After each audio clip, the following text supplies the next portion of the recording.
మన ప్రభు అయిన యేసుక్రీస్తు నామములో మానక ఈ సందేశాలు విని ఆశీర్వదించబడుతున్న మీకు నా హృదయపూర్వకమైన వందనాలు. రూతు గ్రంథం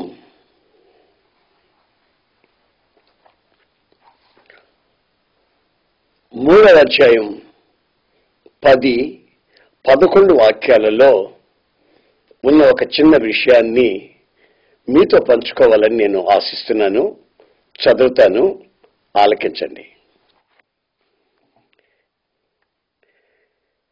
మునుపటి సత్ప్రవర్తన కంటే వెనుకటి సత్ప్రవర్తన మరి ఎక్కువైనది. కాబట్టి నా కుమారి, భయపడకము, నీవు చెప్పినదంతయు నీకు చేసేదను. నీవు యోగ్యురాలు అని నా జనులందరూ ఎరుగుదు. ఇప్పుడు మనం చదివినటువంటి వాక్యం భర్త చనిపోయిన ఒక యవనస్తురాలుతో ఆ ఊళ్ళో ఉన్నటువంటి ఒక గొప్ప రైతు ఆసామి అతను అంటున్నాడు ఈ మాట. ఏమంటున్నాడంటే, నిన్ను గురించి నేను వింటున్నాను, ఊళ్ళో అందరూ చెప్పుకుంటున్నారు. ఏమని చెప్పుకుంటున్నారంటే, నీవు మునుపటి ప్రవర్తన కంటే కూడా ఇప్పుడు, అంటే భర్త చనిపోయిన తర్వాత కన్నీళ్ల మధ్యలో దుఃఖంలో కూడా నీ సత్ప్రవర్తన మరింతగా మారిపోయింది. గనుక నీవు ఏమడుగుతావో నన్ను, అవన్నీ తప్పనిసరిగా నీకు చేస్తాను. నీవు యోగ్యురాలు అమ్మా అని అందరూ అనుకుంటున్నారు అని భర్త చనిపోయిన ఒక యవనస్తురాలు రూతుతో ఆ యొక్క రైతు అంటున్నాడు. ఆ రైతు యేసు ప్రభువుకి సాదృశ్యం. యేసు ప్రభు మనల్ని చూసి ఈ సందేశం ద్వారా ఏమంటున్నాడంటే, నీవిప్పుడు నాతో ఏం చెబుతావో అవన్నీ నీకు నేను చేస్తాను. ఎందుకు చేస్తానని అంటున్నానంటే, నీ సత్ప్రవర్తన చూసి, నీ ప్రవర్తనలో ఉన్నటువంటి పవిత్రతను చూసి నేను నీకు చేస్తాను అని అంటున్నాడు. ఈ రోజున మనం ఎన్నెన్నో ప్రార్థనలు చేస్తుంటాం, ఏవేవో అడుగుతాం, కానీ వెంటనే జవాబు దొరికినట్లుగా మనం గ్రహించట్లేదు. కొన్ని ప్రార్థనలకైతే జవాబే లేనట్టు అనిపిస్తుంది. కొన్ని ప్రార్థనలు ఆలస్యంగా జరుగుతున్నాయి. గనుక ఆయన అంటాడు, వెంటనే నీకు నేను చేసేస్తాను, ఏది ఆపను చేస్తాను. అది నీ ప్రవర్తన మార్చబడాలి. చూడండి, సాతాను గాడి ప్రవర్తన ఏంటో ఒకసారి నేను బైబిల్లో చదివా. ఆడి ప్రవర్తన ఏంటంటే, దేవుని బిడ్డలందరూ ఒక చోట కలుసుకున్నారండి. అప్పుడు వీడు పిల్లని పేరంటం, వీడు కూడా అక్కడికి వచ్చాడు. దేవుడు వాడిని చూసి, ఎరా సాతాను, ఎక్కడి నుంచి వస్తున్నావురా అన్నాడు. భూమి మీద నేను ఇటు అటు తిరుగుతూ వచ్చాను అన్నాడు. అంటే వాడి గుణం ఏంటంటే ఇటు అటు తిరగడం. కొంతమంది దేవుని సన్నిధికి వస్తారు, అయితే గుట్టుగా కూర్చోరు, అటు ఇటు తిరుగుతుంటారు, సెల్ ఫోన్ చేతిలో పట్టుకొని. ఎవరిని పిలిస్తే వాళ్ళతో వెళ్ళిపోతారు. వాళ్ళ బ్రతుకులు భయంకరమైన స్థితికి మారిపోతాయి. ఈ మధ్య పేపర్లో ఇట్లాంటి విషయాలు చాలా చూస్తున్నాం. నా ప్రియమైన సహోదరులారా, సాతాను గుణం వేరుగా ఉంటుంది, దేవుని సన్నిధిలో మెలుగుతున్న బిడ్డల యొక్క ప్రవర్తన వేరుగా ఉంటుంది. అసలు యేసు ప్రభువును కూడా వాళ్ళు వదిలిపెట్టలేదు. చూడండి, యేసు ప్రభు దగ్గరకు వచ్చి, నీవు దైవ కుమారుడివే అయితే ఈ దేవాలయం మీదకి నువ్వు నాతో రావాలి, అక్కడ నుంచి నీవు కిందకు దూకాలి. దూకితే దేవదూతలు నీ పాదాలకి రాళ్ళు తగనివ్వకుండా పట్టుకుంటారు. అప్పుడు యేసు ప్రభు అంటాడు, ఒరేయ్, నేనెందుకు ఎక్కాలి, నేనెందుకు దూకాలిరా? సందర్భాలు వచ్చి దూకవలసిన పరిస్థితి వస్తే దూకితే దేవదూతలు కాపాడతారు. నీ మాట విని నేను ఎక్కి దూకి కాళ్ళు చెంది ఎరగొట్టుకోమంటావా? అదంటే నీ గుణం, అదంటే నీ బుద్ధి. ఎలా ఎవరితో ఏం మాట్లాడుతున్నావురా అని సాతాను ప్రవర్తనని యేసు ప్రభు గద్దించాడు. అతని మాటలే కానివ్వండి, ప్రవర్తనే కానివ్వండి గద్దించాడు. ఆకలితో ఉన్నప్పుడు వచ్చాడంట. వచ్చేమంటాడు, ఈ రాళ్ళంతా రొట్టెలు చేసుకొని తినండి, మీరు 4 తినండి, మిగతాదంతా పేదలకు పంచిపెట్టేయండి. పేదలంతా వచ్చి నీకు దండం పెట్టి, అయ్యా మా ఆహారం, అనుదినాహారం మాకు ఇచ్చామని నేను దేవుని చేసేస్తారు అని అంటే యేసు ప్రభు అంటున్నాడు, దేవుని వాక్యము ద్వారా మాత్రమే మనిషి జీవిస్తాడు, రొట్టె వలన మాత్రం కాదు. అది నీవు ఎరిగి ఉండాలి సాతాను అని గద్దించాడు. ప్రవర్తనలో ఆ వ్యత్యాసాన్ని మనం గుర్తించాలి.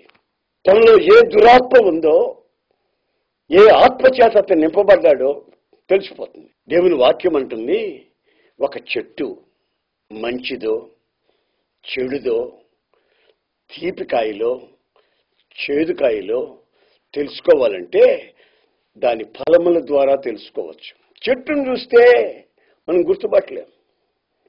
కాపు కాసిన తర్వాత ఆ కాయలు తిని చూస్తే ఇది చేదు, ఇది తీపి అని గుర్తించవచ్చు. అలాగే ఒక వ్యక్తిలో ఉన్నటువంటి ప్రవర్తన ద్వారా అతని యొక్క ఆలోచన ఏమిటో, అతని జీవితం ఏంటో, అతను ఎలాంటి శాపాన్ని అనుభవిస్తున్నాడో, అతను ఎందుకు ఇలాంటి రోగం చేత పీడింపబడుతున్నాడో అని గుర్తించగలిగిన అనుభవాలు ఉన్నాయని బైబిల్ చెబుతా ఉంది. గనుక నా ప్రియమైన సహోదరులారా, మన ప్రవర్తన, ఇప్పుడు మనం ప్రవర్తిస్తున్న ప్రవర్తన ఎలా ఉంది? కొరింథీ మొదటి పత్రిక 15వ అధ్యాయం 14వ వాక్యంలో ఇలా వ్రాయబడి ఉంది.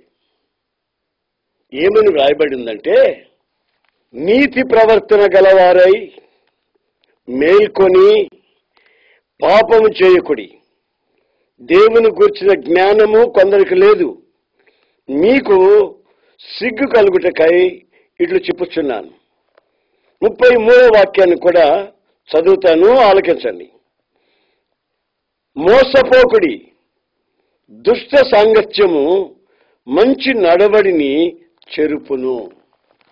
ఇప్పుడు మనం చదివినటువంటి వాక్య భాగంలో నీతి ప్రవర్తన అనే మాటను చూస్తాం. రూతు జీవితంలో సత్ప్రవర్తన,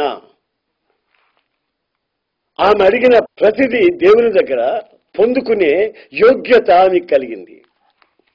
అలాగే 3 బార్ల జీవితం చిగురింపజేయబడింది.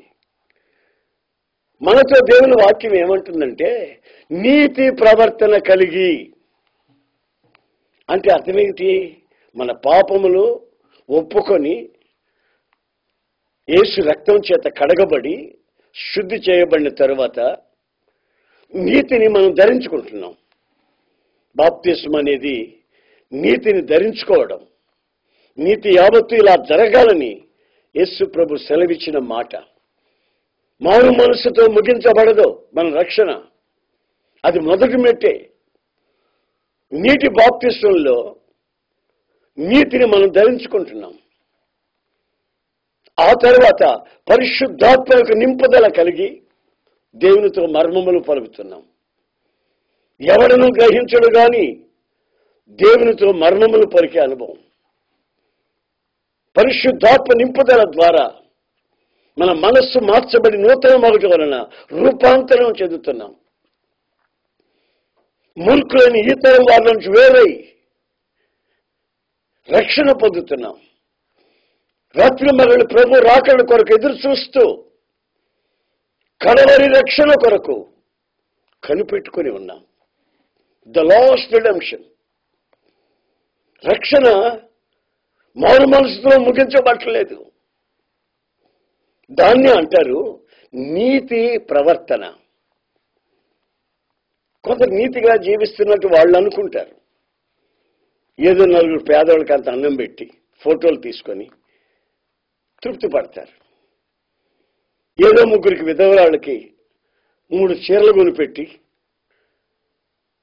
వస్త్రదానం చేశామని తృప్తి పడతారు. అవి మురికి పేలికలు లాంటివి. మన నీతి.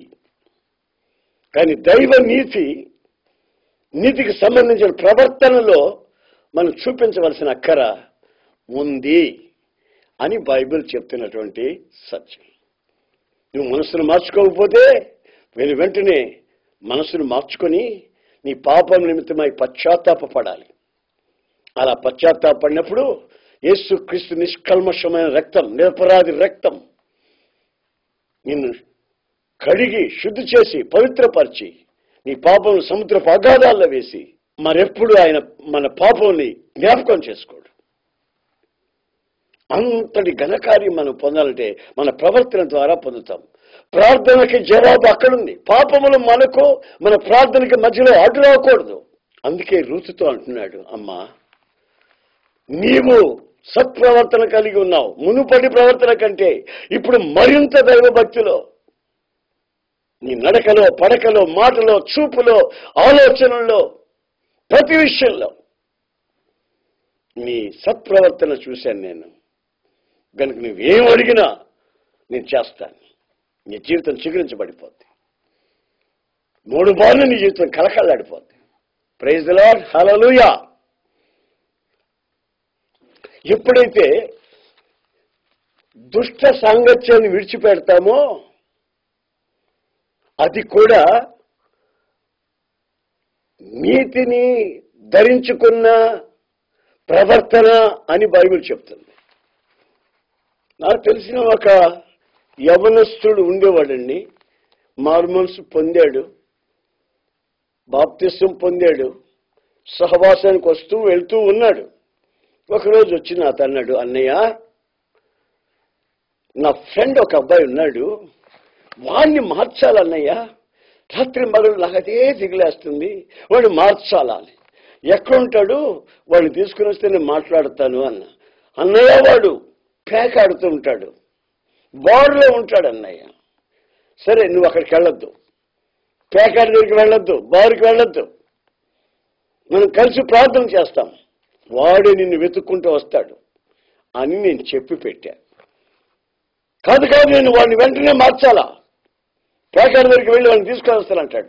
నువ్వు అక్కడికి వెళ్ళొద్దు. ఆ ప్రాంతాలను ఆధారం చేసుకుని కొన్ని దురాత్మలు ఉంటాయి. నువ్వు వెళ్ళొద్దు. నువ్వు ఇప్పుడిప్పుడే రక్షణ పొందావు, ఇప్పుడెప్పుడే ఎదుగుతున్నావు. వెళ్ళొద్దు వెళ్ళొద్దు వెళ్ళొద్దు అన్నా నా మీద మీకు నమ్మకం కుదరలేదా? నేను అటు మారుతానని అనుకుంటున్నారన్నా? కుదరదు. నా సంగతి మీకు తెలియదన్నా, ఒక మాట అన్నానంటే జీవితకాలం అంతా దాని మీదే ఉంటాను అని బడాయి మాటలు చెప్పాడు. నేను నవ్వుకున్నా. ఒకరోజు నాకు తెలియకుండా ఆ ప్యాకాడి దగ్గరికి వెళ్ళాడు. వెళ్ళి రేయ్ ఏంటసలు పదం అన్నాడంట. వాడు డబ్బులు పోగొట్టుకొని ప్యాకెట్లో తీవ్రంగా ఉన్నాడు. వాడు లేచి రావట్లేదు. ఈడు అక్కడ నిలబడి ఆట చూస్తున్నాడు. వాడు ప్యాక్ ఆడుతుంటే ఈడు చూస్తున్నాడు. 2-3 ఆటలు చూసిన తర్వాత డబ్బులు పోతున్నాయి ఆడివి. రై ఈ ఆకు ఇలా పెట్టు, ఇది తీసుకెళ్ళి అని ఆ ప్యాక్ ఆడేవాడికి ఈడు ఆట చెబుతున్నాడు.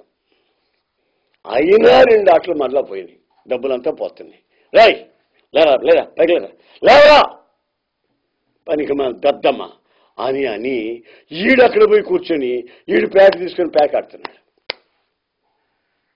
ఒకసారి ఆలోచించండి, ప్యాకాడి ఎత్తుంటే పర్వాలే, వెంటనే సిగరెట్ తీసుకున్నట్లో పెట్టుకుని సిగరెట్ కాల్చాడు. నోట్లో క్యాన్సర్ పుండు పుడుతుందని వీడే చెప్పాడు. అసలు దాన్ని తయారు చేసిన కంపెనీ వాడు చెప్పాడు మనిషికి ఇది మంచిది కాదని. దాని మీద ప్రింట్ చేసి ఇచ్చాడు. సిగరెట్లో పెట్టుకు కాల్స్తున్నాడు. వాడున్నాడే మారినవాడు. వాడు ఆశ్చర్యపడిపోయి, నా స్నేహితుడు ప్రభుని నమ్ముకున్నా అన్నాడు, అన్ని మనిషి అన్నాడు, వీడేమిట్రా ఇలాగైపోయాడు అని వాడు ఆశ్చర్యపడిపోతున్నాడు. అంటే దాని అర్థం ఏంటంటే, కొన్ని ప్రాంతాలు ఉంటాయండి, ఆ ప్రాంతాలకి ఎవరు వెళ్ళినా సరే అక్కడ కొన్ని దురాత్మలు వాడిని ఆవరించేస్తాయి. అన్యుల యొక్క వివాహాలకు వెళ్ళొద్దని చెప్తాం, అపవిత్రమైన చోట్లు వెళ్ళొద్దని చెప్తాం, అల్లరితో కొన్ని ఆటపాటలోకి వెళ్ళొద్దని చెప్తాం, సినిమాల చుట్టూ తిరగొద్దని చెప్తాం, అపవిత్రమైన పుస్తకాలు చదవద్దని చెప్తాం. టీవీ ముందు కూర్చొని గంటలు గంటలు అసహ్యమైన కార్యాలు చూస్తూ సంతోషించకండి అని చెప్తాం. ఎందుకంటే మన పౌరత్వం పరలోకమందున్నది.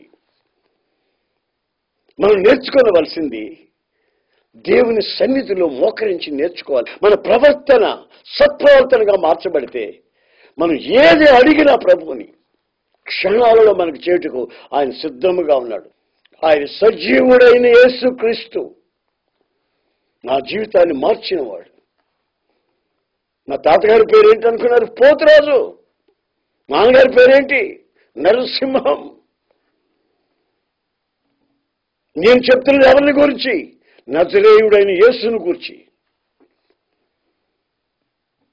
మన ప్రవర్తన అపవిత్రులతో కానీ, త్రాగుబోతులతో కానీ, అక్రమ సంబంధాలు కలిగిన వాళ్ళతో కానీ మన స్నేహాలు పెట్టుకున్నట్టే ఆ పాడు స్నేహాల వల్ల మన జీవితాలు పాడైపోయే ప్రమాదం ఉందని హెచ్చరిస్తున్నాం.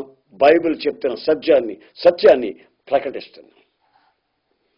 దేవుడు నీకు ఇచ్చినటువంటి వాక్యపు జ్ఞానంలో నిలబడి ధైర్యంగా మాట్లాడవలసిన అక్కర వచ్చింది. లోకముతో రాజీ పడకండి, పవిత్రతతో కలిసిమెలిసి ఉండండి. పవిత్రమైన చేతులెత్తి ఆయన ఆరాధన చేసే వాళ్ళతో కలిసి ఆ ఆరాధనలో పాలు పొంది ఆనందాన్ని అనుభవించండి. ఫిలిప్పీయులకు రాసిన పత్రిక 1వ అధ్యాయం 8వ వాక్యంలో ఇలా వ్రాయబడి ఉంది. ఏమనుందంటే, శ్రమ పడుట దేవుడు మనకిచ్చిన భాగ్యమని ఎంచుకున్నట్లయితే సువార్తకి తగినట్టుగా నువ్వు ప్రవర్తిస్తున్నావు అని బైబిల్ చెప్తుంది. మామూలుగా మనుషులకి తగినట్టుగా ప్రవర్తిస్తారు, ఆఫీసర్కి తగినట్టుగా ప్రవర్తిస్తారు, లోకులకు తగినట్టుగా ప్రవర్తిస్తారు, వాళ్ళ దగ్గర ఏదైనా మేళ్లు పొందేందుకు. కానీ ఇక్కడ రాయబడింది, సువార్తకు తగినట్లుగా నువ్వు ప్రవర్తించాలి. సువార్త ఏమంటుంది? శ్రమ పడడం. యేసు ప్రభు కొరకు నీవు శ్రమ పడడం అది దేవుడు మనకిచ్చినటువంటి భాగ్యం అని ఎంచుకోవాలి. అనుగ్రహించినట్లు దేవుడు మనకు అనుగ్రహించాడని ఎంచుకోవాలి. అలాంటి తలంపు మనకు లేకపోయినట్లయితే నీవు సువార్తకి భిన్నంగా ప్రవర్తిస్తున్నావు అని అర్థం. సువార్త చెప్పుకుంటునండి గ్రామాలు తిరుగుతున్న రోజులవి. సైకిల్ ఒకటి నాకు దేవుడు ఇస్తే ఆ సైకిల్ మీద ఇల్లు తిరుగుతూ వాక్యం చెప్పుకుంటూ తిరుగుతున్నాను. ఒక చోటుకి వెళ్ళినప్పుడు ఒక తల్లి, అయ్యా ఇంత అన్నం పెడతాను తింటావా బాబు అనింది. నాకు అప్పుడు సరిగ్గా 21 సంవత్సరం వయసు. అమ్మలాగా ఉంది.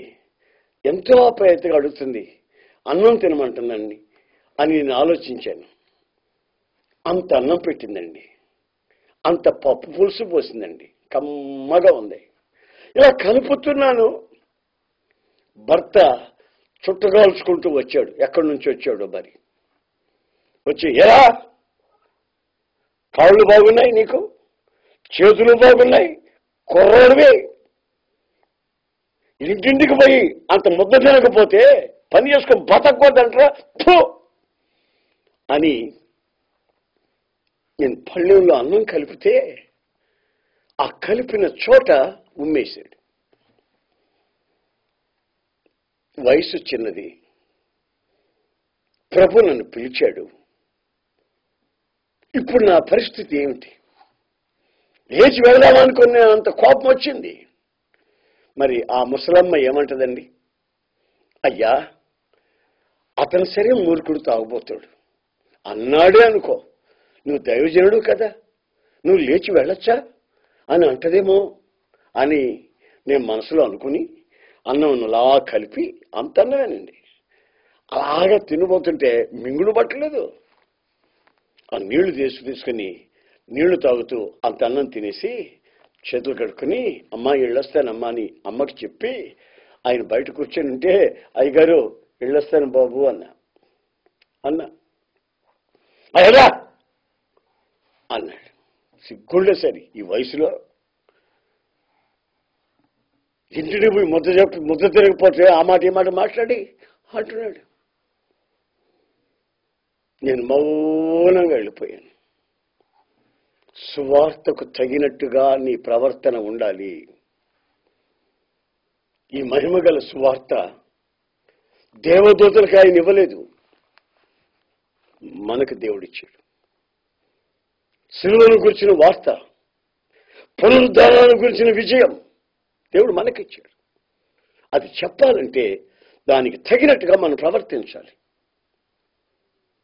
నా ప్రియమైన సహోదరులారా, మీ ప్రవర్తన ఈ రోజున ఎలా ఉందో దాన్ని అనుసరించే నీ ప్రార్థనకి జవాబు వస్తుందనే సంగతి పొరపాటును కూడా నీవు మర్చిపోవద్దు. మరొక మాట కూడా మీకు చదివి వినిపిస్తాను. పేతురు మొదటి పత్రిక 2వ అధ్యాయం 12వ వాక్యంలో ఈ విధంగా వ్రాయబడింది. ఏమని వ్రాయబడిందంటే, మీరు అన్యజనుల మధ్యలో, అన్యజనులు అంటే విగ్రహారాధికులు మాత్రం కాదండి, మారు మనసు లేని మతాన్ని పుచ్చుకున్న వాళ్ళు, ఏదో ప్రతిఫలాపేక్షలో మతంలో తిరిగేవాళ్ళు, సమాధుల చుట్టూ తిరిగేవాళ్ళు, ఏదో ధనాపేక్షతో తిరిగేవాళ్ళు, వ్యాపార స్థలంలో మతంలో తిరిగేవాళ్ళు, అన్యజనుల మధ్యలో ఏ విషయంలో మిమ్మల్ని దూషించారో, పరిహసించారో, ఆయా విషయాలలో అన్యజనులు మిమ్మల్ని చూసి దేవుని నామాన్ని మహిమపరిచేటట్లుగా మీరు ప్రవర్తించండి. గనుక నా ప్రియమైన సహోదరులారా, మీరు ఒక్కొక్కరు మిమ్మల్ని మీరు పరీక్షించుకునే క్షణం ఇది. సువార్తకు తగినట్టుగా నేను ప్రవర్తిస్తున్నానా? నీతికి తగినట్టుగా ప్రవర్తిస్తున్నానా? అన్యజనుల మధ్యలో దేవుని నామం మహిమ కలిగేటట్టుగా ప్రవర్తిస్తున్నానా? మన ప్రార్థన ఆయన ఆలకించి జవాబులు పొందే ఆ స్థితిలో నేను ప్రవర్తిస్తున్నానా అని మనం పరీక్షించుకునే క్షణం. ఒకసారి మన తలలోంచి కళ్ళు మూసి ప్రార్థన చేసుకుందాం. నాతో కలిసి మీరు కూడా ప్రార్థన చేయండి. ప్రేమగల తండ్రి, ప్రభువా, నీకు స్తోత్రం చెల్లిస్తున్నాను.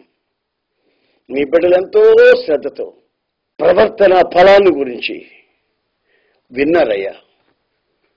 ప్రతి క్షణం మా ప్రవర్తన ద్వారా మీ నామం మహిమపరచబడాలని నీవు కోరుకుని మాతో ఈ వాక్యంతో ముచ్చటించినందుకై స్తోత్రములు చెల్లిస్తున్నాను. ఏ ఒక్కరూ కూడా నీ సన్నిధిలో నీ ద్వారా కలిగే ఆశీర్వాదాన్ని పోగొట్టుకోకుండా ప్రవర్తించినట్లు మీరు సహాయం చేసి ప్రతి ఒక్కరి జీవితంలో ఆధ్యాత్మికమైన క్షేమాన్ని కలుగు చేసి కుటుంబ సమేతంగా నీ కృపలో దాచి భద్రపరిచి, మేము బంగారు వెండి కోరుకోలేదయ్యా, నీ కాపుదలను కోరుకుంటున్నాం.